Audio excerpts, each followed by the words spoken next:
नमस्कार, हमारी पेशकश में आप सबका स्वागत है। आपके साथ मैं हूं साकिर सुमन। सवाल यही है कि जिद पर आखिर कौन है, सरकार जिद पर है या फिर किसान जिद पर है?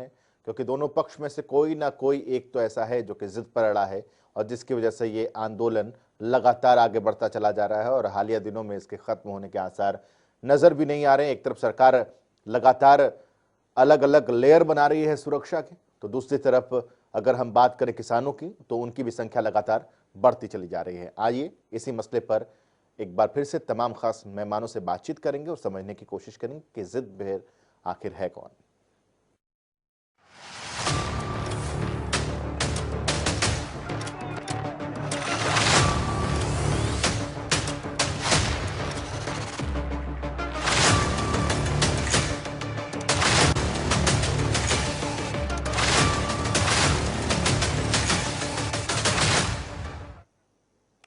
इस कार्यक्रम के इंट्रो में मैंने एक बात कही कि इस आंदोलन के हालिया दिनों में खत्म होने की उम्मीद नजर नहीं आ रही। इसके पीछे वजह है राकेश टिकैत का एक स्टेटमेंट। सुनिए।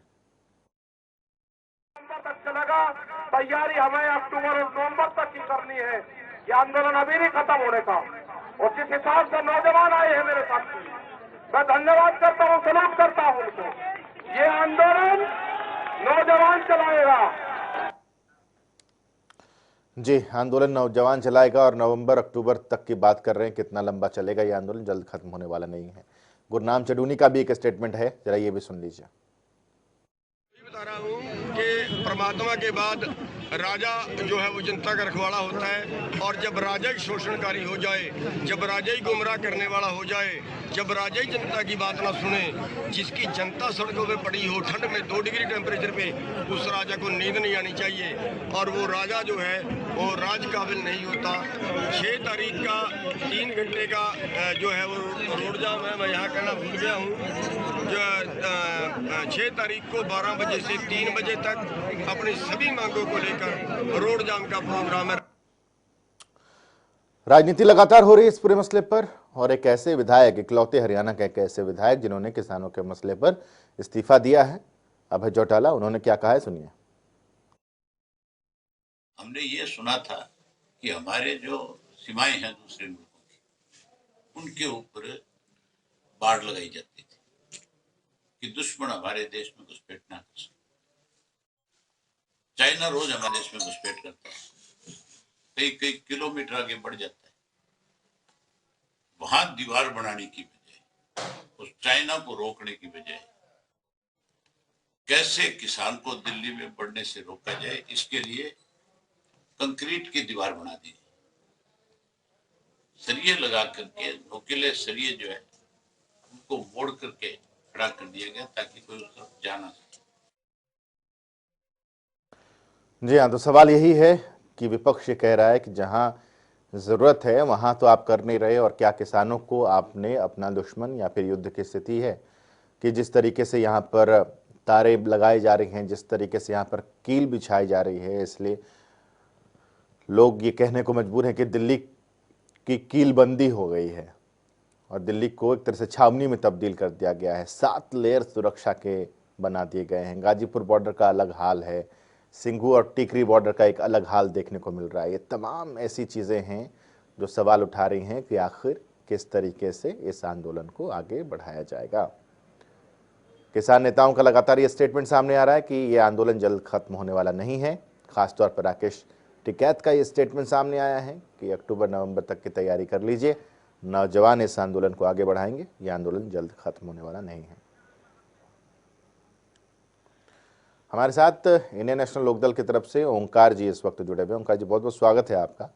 सवाल सबसे पहले मैं आपसे ही करता हूं कि अब दिल्ली को छावनी में तब्दील कर दिया गया है, ऐसी स्थिति इन तस्वीरों को देखकर लग रहा है कि युद्ध की स्थिति उत्पन्न हो गई। युद्ध किससे? अपने लोगों से, अपने किसानों से। जी, बहुत ही अफसोस की बात है कि आज सरकार को सिर्फ ध्यान देने की बजाय, पुल बनाने की बजाय दीवार बनाने में ध्यान देना पड़ रहा है। ये हमारे ही देश के किसान है, कोई विदेश के किसान तो नहीं, और किसानों से किसी भी किस्म की जोर जबरदस्ती अच्छी भी नहीं। अपने ही देश के किसानों को जबरदस्ती नहीं कुचला जा सकता। आज इस आंदोलन में सिर्फ किसान ही नहीं, आम जन भी शामिल हो चुका है। यहाँ तक कि बहुत से नेता भी, चाहे वो बीजेपी के हैं, कुछ सामने आ रहे हैं, कुछ अंदर से हो रहे हैं। कुछ जेजेपी के लोग भी इस्तीफा दे चुके हैं। आज भी करनाल के जिला प्रधान ने इस्तीफा दिया। आज हर व्यक्ति इस आंदोलन से जुड़ चुका है, दिल्ली जुड़ चुका है और प्रभावित भी है। हम अगर ये कहें कि इस 3 काले कानूनों से सिर्फ किसान प्रभावित होगा तो ये गलत बात होगी। इन कानूनों का जो असर आएगा वो हमारी आम जिंदगी में आएगा। जो गेहूं, चावल, आटा, दाल आज हम जिस रेट पे खरीद रहे हैं, जब ये तीनों काले कानून लागू हो जाएंगे और इनकी भंडारण लिमिट खत्म हो चुकी है, कोई भी व्यक्ति कितना भी भंडारण कर सकता है, तो तब ये चीजों को भंडारण करके आम उपभोक्ता पे इसका असर आएगा। सरकार को इसको नरम दिल से अच्छा इस वक्त माहौल है, अच्छे लेकिन माहौल ओंकार में जी, सरकार अगर पहल करे, ओंकार जी, सबसे पहले बातचीत के लिए तो कोई भी तैयार नहीं है। कहाँ बातचीत की का कोई रहा है, और बिना बातचीत के समस्या का समाधान है नहीं। जब बजट का हम देख रहे थे, प्रधानमंत्री मोदी जी ने कहा था कि कृषि मंत्री सिर्फ 1 काल दूर है, तो वो 1 काल का नंबर तो दीजिए, कौन सी काल से दूर है? किसान तो बातचीत के लिए तैयार है। किसान कहते हैं तीनों काले कानून रद्द करो। सीधी सी बात है, जिस वर्ग के लिए अगर काले कानून बनाएंगे वो वर्ग नहीं संतुष्ट, वो काले कानून वापिस लेके दोबारा नए सिरे से इनको मीटिंग करके इनके अनुसार मसौदा तैयार कर लिया जाए। इनको दिक्कत कहाँ आ रही है? क्यों काले कानून वापिस नहीं लेना चाहते? हर धर्मी सरकार का काम नहीं है। और सबसे ठीक, बड़ी बात है, लोकतंत्र में जी रहे हम, राजतंत्र में नहीं जी रहे। लोकतंत्र में लोगों के लिए लोक व्यवस्था होती है। जब लोग परेशान है तो सरकार को ये व्यवस्था वापस ले लेनी ठीक चाहिए है ओंकार जी। और किसानों को अपने प्रवीण अत्रे उसमें जी लेके भारतीय जनता पार्टी की तरफ से हमारे साथ जुड़े हैं। प्रवीण अत्रे जी, बहुत बहुत स्वागत है आपका। और अमरदीप बराड़ साहब भी हमारे साथ जुड़े हुए हैं कांग्रेस की तरफ से, उनका भी बहुत बहुत स्वागत है। अत्रे साहब, सवाल आपसे ये, अगर आप सुन पा रहे हैं प्रवीण, चलिए शायद आवाज पहुंच नहीं रही प्रवीण अत्रे जी तक। ठीक है प्रवीण जी, आपको कॉल करते हैं। और तब तक जरा अमरदीप बराड़ जी के पास चलते हैं। अमरदीप बराड़ साहब, सवाल ये है कि जिस तरीके से मौजूदा दौर में स्थिति है, बातचीत का रास्ता कहीं दिख नहीं रहा है। बातचीत पूरी तरीके से बंद है, क्योंकि सरकार ने ये पिछली बैठक में कह दिया था कि हम इससे बेस्ट कर नहीं सकते, अब गेंद उनके पाले में है।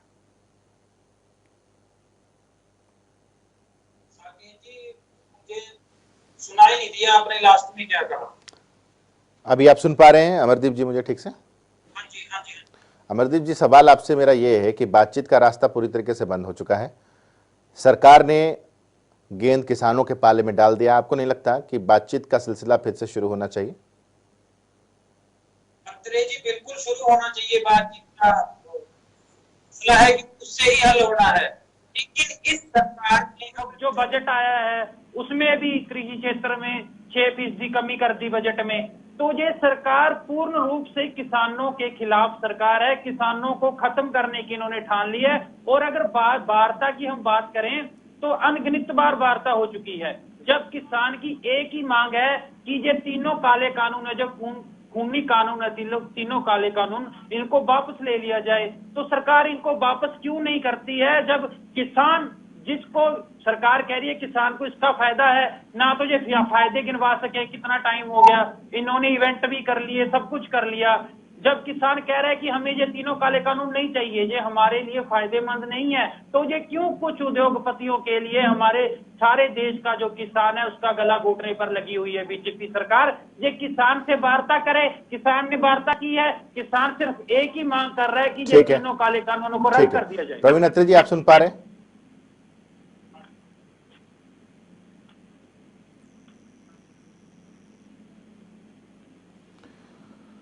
चलिए उनके पास चलेंगे, और किसान नेता भी हमारे साथ जुड़ने हैं, उनका भी रुख करेंगे। एक छोटा सा ब्रेक यहाँ पर ले लेते हैं, और छोटे से ब्रेक के बाद जब लौटेंगे तो उसके बाद चर्चा को आगे बढ़ाएंगे, ताकि सारे मेहमान हमारे साथ ठीक ढंग से जुड़ पाएं। ब्रेक के बाद स्वागत है आप सबका। सभी खास मेहमान हमारे साथ जुड़े हुए हैं। एक बार कुछ और खास मेहमान हमारे साथ जुड़े हैं, उनका तारुफ करा देता हूँ, उसके बाद चर्चा को फिर से शुरू करते हैं। हमारे साथ प्रवीण अत्रे जी हैं, बीजेपी की तरफ से, स्वागत है आपका। और किसान नेता के तौर पर दिगंबर सिंह जी हमारे साथ जुड़े हुए हैं, बहुत बहुत स्वागत है दिगंबर जी आपका। ओंकार जी इनेलो की तरफ से जुड़ हुए हैं, एक बार फिर से ओंकार जी स्वागत है आपका। अमरदीप जी कांग्रेस की तरफ से हैं, अमरदीप जी आपका भी एक बार फिर से स्वागत है। प्रवीण अत्रे जी, आपसे ये जानने की कोशिश कर रहा था कि अपनों के खिलाफ युद्ध की तैयारी है क्या? कतई नहीं। एक बात जो विपक्षी दलों के नेताओं को भी समझनी चाहिए कि जिन तैयारियां या ये दिल्ली पुलिस ने जो बाड़ लगाई है वो किसानों के लिए नहीं, ये उन अराजक तत्वों के लिए है जिन अराजक तत्वों ने 26 जनवरी के दिन इस देश को शर्मसार किया, जिन अराजक तत्वों ने किसान के भेद के अंदर इस तरह की हरकत को अंजाम दिया कि पूरे देश का सर शर्म से झुका। ये उन अराजक तत्वों के लिए है, किसान के लिए कतई नहीं है। इस बात को समझना पहले तो बहुत जरूरी है। चलिए, कम से कम देखिए, आप लोगों ने ये तो माना कि 26 जनवरी को जो दिल्ली की सड़कों ने तांडव देखा था वो किसान नहीं थे, अराजक तत्व थे। नहीं, ऐसा है साकेत, अगर आपने लगातार मेरे साथ जब भी चर्चा की, मैंने आपके साथ या किसी दूसरे चैनल पे की, मैंने हमेशा से ये बात कही है कि इस आंदोलन के अंदर अराजक तत्व घुस गए हैं। मैंने हमेशा से कहा कि इस आंदोलन में माओवादी घुस गए हैं। मैंने हमेशा से कहा कि इस आंदोलन में खालिस्तानी घुस गए हैं। और आपको याद होगा, जब भी हम ये बात बोलते थे तो हमारे विरोधी मित्र जो है विधवा विलाप करना शुरू कर देते थे। लेकिन आज जो बातें हम बोलते थे वही बातें किसान संघर्ष समिति बोल रही है, वही बातें कैप्टन अमरिंदर बोल रहे हैं, वही बातें विपक्षी दल के राजनेता भी बोल रहे हैं। हम जो बात पहले बोलते थे, लेकिन उस वक्त ये लोग विधवा विलाप करते थे। देखिए साहब, किसानों को माओवादी कह दिया, देखिए साहब, किसानों को खालिस्तानी कह दिया, जबकि हम स्पष्ट तौर पे बोलते थे कि ये आंदोलन हाईजैक हो चुका है। वामपंथी, माओवादी, खालिस्तानी इस आंदोलन में घुसपैठ कर चुके हैं। आज कैप्टन अमरिंदर अपनी प्रेस कॉन्फ्रेंस में इस बात को मान रहे थे। वो कह रहे थे कि इसके अंदर पाकिस्तान का हाथ है। तो हम क्यों नहीं बोलते कांग्रेसी मित्र? अब तो कैप्टन अमरिंदर मान रहे हैं इस बात को, संघर्ष समिति खुद मान रही है इस बात को कि अराजक तत्वों ने किया है, अराजक तत्व घुस गए हैं। ये बात तो हम सभी मान रहे हैं। लेकिन मैं जिस बात पे आ रहा था उस पे आता हूँ। एक बड़ा परसेप्शन जो है, देखिए साकेत, हुआ क्या, पहले तो भोले में किसानों को इन बिलों के बारे में झूठ बोल के, भ्रम फैला के ये कोशिश की गई कि किसान भाई आंदोलन करें। जब हमने ये बात स्पष्ट तौर पे बताई, बिलों के बारे में किसान भाइयों को जानकारी हुई, 26 जनवरी पे देश को शर्मसार किया कुछ अराजक तत्वों ने, तो अब एक नया शिकूफा शुरू हो गया। नया शिकूफा क्या शुरू हो गया कि देखिए इस आंदोलन में आमजन भी आ गया। साहब, अगर आमजन आंदोलन में आ गया तो क्या जरूरत है ये घोषणा करने की कि अगर एक परिवार से कोई व्यक्ति आंदोलन में नहीं जाएगा तो उस पर जुर्माना लगेगा? क्या जरूरत है ये कहने की कि जो व्यक्ति आंदोलन में पार्टिसिपेट नहीं करेगा उसका सामाजिक बहिष्कार होगा? साहब, ये लोकतंत्र है, डेमोक्रेसी है। अगर आपको कोई बात पसंद नहीं है और आप कहते हैं कि हमारा संवैधानिक अधिकार है कि हम अपना विरोध प्रदर्शन करें, तो जिन लोग इन बिलों के पक्ष में हैं उनका भी तो संवैधानिक अधिकार है। आप उनके ऊपर इस तरह का डर, थ्रेट ऐसा कैसे कर सकते हैं? आप कैसे जुर्माने की घोषणा कर सकते हैं? आप कैसे लोगों को डरा सकते हैं? क्या उनके संवैधानिक अधिकार नहीं है? क्या उनको बोलने की आजादी नहीं है? और अगर आमजन इस आंदोलन में आ गया तो इस तरह की अच्छा प्रवीण अत्री जी, एक बात बताइए, बातचीत का सिलसिला आप लोगों की तरफ से शुरू होगा या किसानों की तरफ से उम्मीद करें? जी साहब, देश के प्रधानमंत्री मोदी जी ने भी बड़ा स्पष्ट रूप में कह दिया था। आज कृषि मंत्री ने सदन में कहा है अभी थोड़ी देर पहले कि बातचीत के दरवाजे खुले हैं। देश के प्रधानमंत्री ने कह दिया था कि एक फोन कॉल दूर है। कृषि मंत्री सदन में खड़े होकर कह रहे हैं। कल वित्त मंत्री जब बजट पेश कर रही थी तब उन्होंने ये बात बोली। तो सरकार तो लगातार ये कह रही है कि सरकार के वार्ता के दरवाजे खुले हैं और किसी भी मसले का हल वार्ता से ही होता है। ये बातचीत का दरवाजा खुला है, इसका मतलब तो ये होता है प्रवीण अत्री जी कि हाँ, we are ready to talk, आप आइए और बातचीत कीजिए। सरकार ये कहाँ कह रही है कि हम बातचीत करने के लिए आगे बढ़ रहे हैं, हमने ये तारीख मुकर्रर कर दी, किसान आइए और हमसे बातचीत कीजिए? नहीं साकेत, देखिए ऐसा है, बाकायदा सरकार की तरफ से, माननीय प्रधानमंत्री जी की तरफ से भी बड़ा स्पष्ट तौर पे कहा गया कि हम वार्ता के लिए तैयार हैं, एक फोन कॉल दूर है। कृषि मंत्री ने भी कहा और ये भी कहा कि आप आइए बिंदुवार चर्चा कीजिए। अब तो किसान संगठन के नेताओं को ये बात कहनी है कि ठीक है, हम तैयार हैं। दिगंबर सिंह जी हमारे साथ जुड़े हुए हैं। जरा दिगंबर जी, चूंकि युवा हैं और प्रदेश अध्यक्ष भारतीय किसान यूनियन युवा की तरफ से इस वक्त हमारे साथ जुड़े हुए हैं और राकेश टिकैत ने कहा है कि युवाओं को ये आंदोलन आगे बढ़ाना है। बातचीत का सिलसिला कैसे शुरू होगा दिगंबर जी?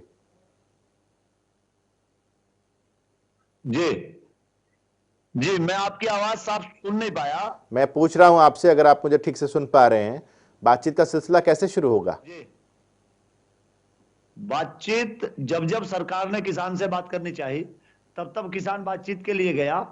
बातचीत सरकार को सुननी पड़ेगी। देखिए, 3 हट हमारे पूर्वजों ने हमें बताया कि राजहट, बालहट और तिरिया हट, ये 3 हटें होती हैं। और आज जो वर्तमान सत्ता है वो राजहट पे डटी हुई है। उन्होंने स्पष्ट किया पहले 26 जनवरी से पहले कि आपकी मर्जी होगी बात करना, ना मर्जी होगी ना बात करना। हम ये शर्तें आ रही हैं, इन शर्तों पे आप बात करना चाहो कर लो। शर्तों पे बात नहीं होगी। जो कानून में अमेंडमेंट की बात ये करते हैं कि अमेंडमेंट की बात कर ले, अमेंडमेंट की कोई बात नहीं होगी। न्यूनतम समर्थन मूल्य पे भारत सरकार आज तक वार्ता के लिए तैयार नहीं हुई। किसान को न्यूनतम समर्थन मूल्य मिलेगा या नहीं मिलेगा, भारत सरकार बातचीत करने के लिए तैयार नहीं होती। भारत सरकार वार्ता में कहती है कि पहले जो अमेंडमेंट होने हैं, जो 3 कृषि कानून है, पहले इनमें संशोधन करा लो। भाई बातचीत आप करते नहीं हो, दूसरे मुद्दों पर बात नहीं करते हो। दिगंबर जी एक चीज मैं जानना चाह रहा हूं आपसे, एक चीज मैं आपसे जानना चाह रहा हूं। सरकार ये कह रही है कि 1.5 से 2 साल तक इस कानून को होल्ड कर देते हैं, हम लोग आप लोग बैठ करके बातचीत कर लेते हैं, उसके बाद जो रास्ता निकलेगा, जो आप सजेशन दे रहे हैं उसको सुलझा के इस कानून में जो भी फेरबदल करने होंगे वो कर लेंगे। तो दिक्कत क्या है? 1.5-2 साल क्यों? अभी कानून खत्म कर लो। नहीं। अभी 3 महीने बाद फिर कानून बना लो, दिगंबर नया जी, कानून बना लो ना। दिगंबर क्या दिक्कत आ गई? दिगंबर जी इसमें दिक्कत बताइए ना, इसमें दिक्कत बताइए कि क्या दिक्कत है।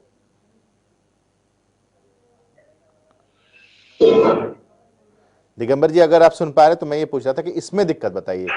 आपने तो आप तो अपनी तरफ से कह रहे हैं, मैं कह रहा हूं कि जो सरकार का प्रस्ताव है उसमें दिक्कत क्या, उसमें लूपहोल क्या नजर आता है? उसमें दिक्कत ये है कि आज सैकड़ों लोगों की शहादतें चली गई। 1.5 साल बाद आप दिक्कत नहीं बता रहे हैं दिगंबर जी, आप दिक्कत बताइए ना कि इस प्रस्ताव में यह दिक्कत है। मैं दिक्कत ही तो बता रहा हूं। क्या आज जहर दे रही सरकार में, फिर 1.5 साल बाद जहर खाएंगे हम?